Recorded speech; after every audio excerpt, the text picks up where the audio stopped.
আমরা বলবো আমরা সবাই মেধাবী। মেধাবী না হলে আমরা এই সনদগুলি নিতে পারতাম না। সেই সচিবালয়ের সচিবদেরও উনি গোপন বৈঠক করে ওনার মতো ভুলভাল বুঝাচ্ছেন। প্রজ্ঞাপনের সুপারিশটা পেলে আমরা এখনই আমরা রাজপথ ছেড়ে দেব।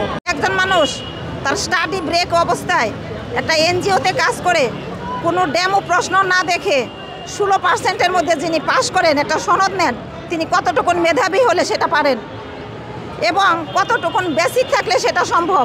How is it possible? এটা খুব সহজেই অনুমেয়। তো এমন আমাদের সবাই মেধাবী, আমরা বলবো আমরা সবাই মেধাবী।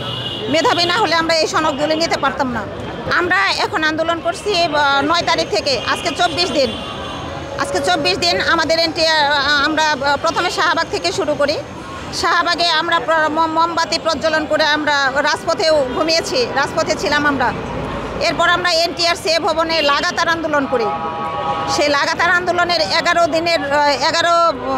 11 তারিখে লাগাতার আন্দোলনের মাঝে 11 তারিখে শাহবাগ থানার DC স্যার, মাসুদ স্যার এবং বিএনপির ফখরুল স্যারের সহযোগিতায়, বিএনপির সেলিম স্যার, ওনাদের সহযোগিতায় আমাদের একটা ফরওয়ার্ডিং দেওয়া হয়, যেখানে যে ফরওয়ার্ডিংটা NTRC এর ভারপ্রাপ্ত চেয়ারম্যান ফরওয়ার্ডিং দিতে বাধ্য হন, বলবো এটা উনি স্বেচ্ছায় দেননি, বাধ্য হয়েছেন।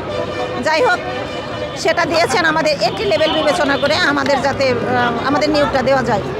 এন্ট্রি লেভেল বিবেচনা বলতে আমরা যে সালে পাশ করেছি, যে সালে নিবন্ধন পাশ করেছি, টানা তৃতীয়বার অর্জন করেছে দেশের সেরা সুপার ব্র্যান্ড স্বীকৃতি বসুন্ধরা টিস্যু। ওই সালে তার বয়স ধরে যাতে নিয়োগটা দেওয়া যায়, তো আমরা সেটাই মেনে নিয়েছি। তো এখন এই মিথ্যাবাদী নূর আলম এখন পর্যন্ত আমাদের সেটাই কার্যকরী করছেন না। উল্টো আমরা সচিবালয়ে এসেছি, এখন আমরা প্রেস ক্লাবে, সচিবালয়ের সামনে প্রেস ক্লাবে আমরা আন্দোলন করছি।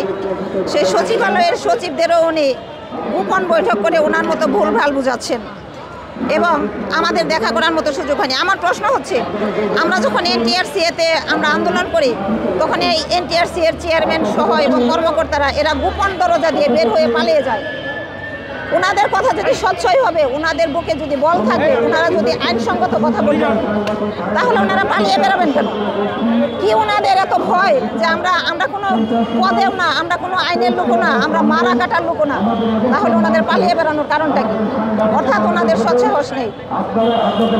তো যাই হোক, এখন সর্বশেষ আমাদের চাওয়া হচ্ছে, আমরা যে এন্ট্রি লেভেল ধরে ওনারা যে ফরওয়ার্ডিংটা দিয়েছেন, সেই ফরওয়ার্ডিং ধরে অন্তত যাতে আমাদের নিয়োগের ব্যবস্থাটা করা হয় আপনাদের মাধ্যমে, মিডিয়ার মাধ্যমে।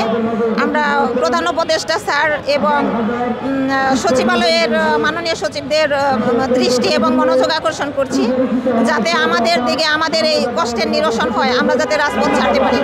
আমরা এখন আমাদের এই প্রজ্ঞাপনের সুপারিশটা পেলে আমরা এখনই আমরা রাজপথ ছেড়ে দেব।